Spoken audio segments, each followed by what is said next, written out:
All right, Chris Carter, you played Antonio Brown's position for many years. I don't know how many helmets you went through over the course of your career. What do you make of Antonio Brown's helmet situation? Well, he really doesn't have a case, so I don't know what Jon Gruden is defending. If you look at this, what they're dealing with as far as the helmets, the technology over the last 10 years has changed so much significantly. And it's not a player safety thing, it's a player performance. Not only is the player safer now, not only anyone playing the game is safer now, but you can perform in the helmet. The technology that they have, and the NFL owners, it was collectively bargained with the players. In 2016, they spent $60 million to get the best technology to create the system that they have now, that all the players have agreed to. So in training camp, we have 2,100 players. They're in training camp. He's the only player that does not have a helmet that's in compliance. And there is every variety of helmet. They have 10 different choices. If you want light, if you want medium, if you want air, if you want compression, all those things are available to the players. And a number of years ago, they grandfathered some players in. Aaron Rodgers was in that group. Tom Brady was in that group. Larry Fitzgerald. They were grandfathered in that they would be allowed to wear their old equipment until they transitioned. They gave them 2 years. Now, everyone is in the new equipment. It performs better. It's better for the players. Safer. And it's safer. And there's no one that has a problem with it outside of AB. So I don't know what Jon Gruden, I don't know what type of leadership he's displaying there by supporting a player who does not have a case. When you go into an NFL locker room, they have this poster up. And that poster lets you know what you can wear and in what category these are the brands that you can wear. So AB doesn't have a case. He's going to drop this and get back playing because I know the NFL will refuse to let him practice. And yes, him being injured, the cryotherapy, yeah, whatever. As an athlete, you're responsible for your own body. He's used the machine for years, and this time, all of a sudden, he didn't have on the right equipment. So make excuses if you want to. This helmet thing will only be resolved one way.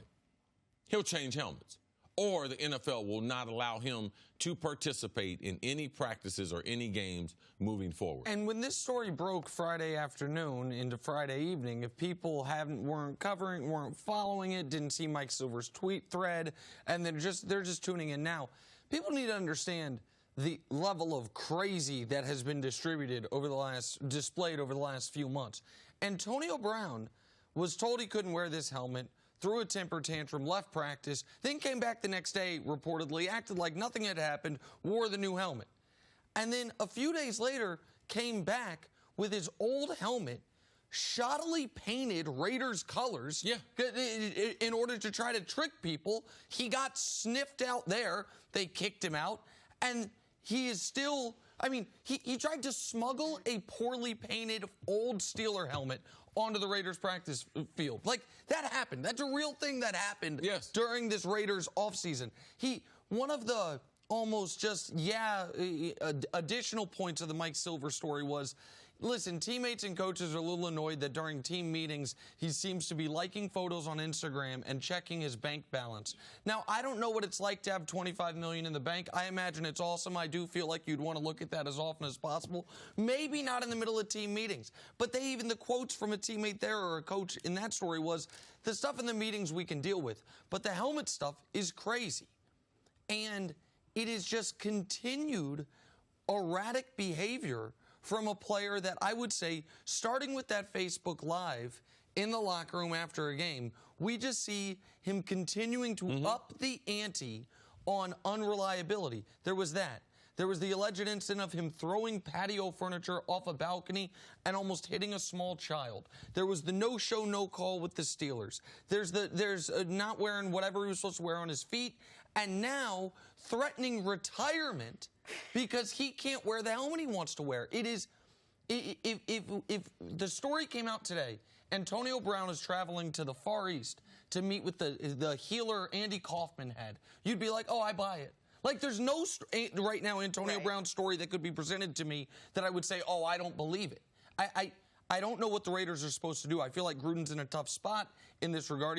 He's his highest paid player, a guy he went out and got. He wants to support him, but I don't know how you support this. Just to give people at home context when it comes to safety, his helmet is so outdated that the company that made it discontinued making that model back in 2011. It's not like they discontinued it last year. This was years ago that they stopped making that. So with everything that Nick laid out, with the coming into camp with the feet, with the coming in a hot air balloon, drawing more attention to himself, it has this feel of this chaos already surrounding camp on a team where they would love to try to get everybody on the same page. He had one practice so far. He hasn't even really taken the field to practice with Carr or anyone else on that offense. How bad is the situation in Oakland? Well, this is just the beginning. It will get worse. The reason why, Facebook Live, in the video, ultimately, Pittsburgh Steelers decided to give him a contract extension after that. So bad behavior rewarded with a new contract. Now Jon Gruden and them, Jon Gruden got a 10-year deal. He trades for him, and they give him a new contract. So he gets rewarded again after quitting on the Pittsburgh Steelers. The only winner this weekend is Mike Tomlin, Ben Roethlisberger, some of those other players there in Pittsburgh who've been trying to, necessarily not tell the truth, because that's what you do when you're in team sports. When you leave that locker room, you don't go out and reveal all the things about a person. I wouldn't expect anyone to do that about me, and I wouldn't do that about someone else. But the Pittsburgh Steelers, they weren't wrong. This is why they had to trade him.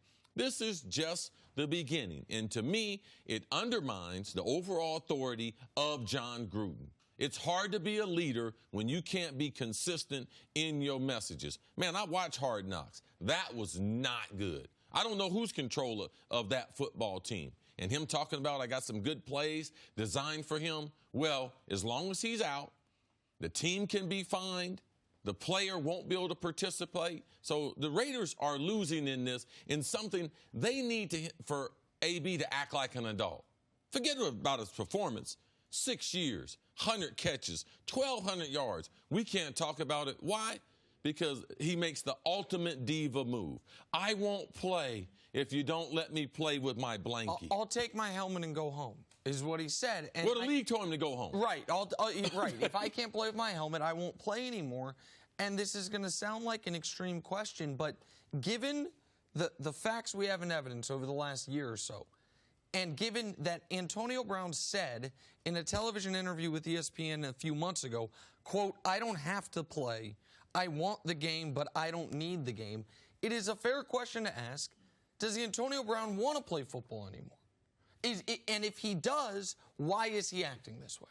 If he doesn't, and if this is a backdoor out of it, so be it. But this is, how much... I can answer that, Nick.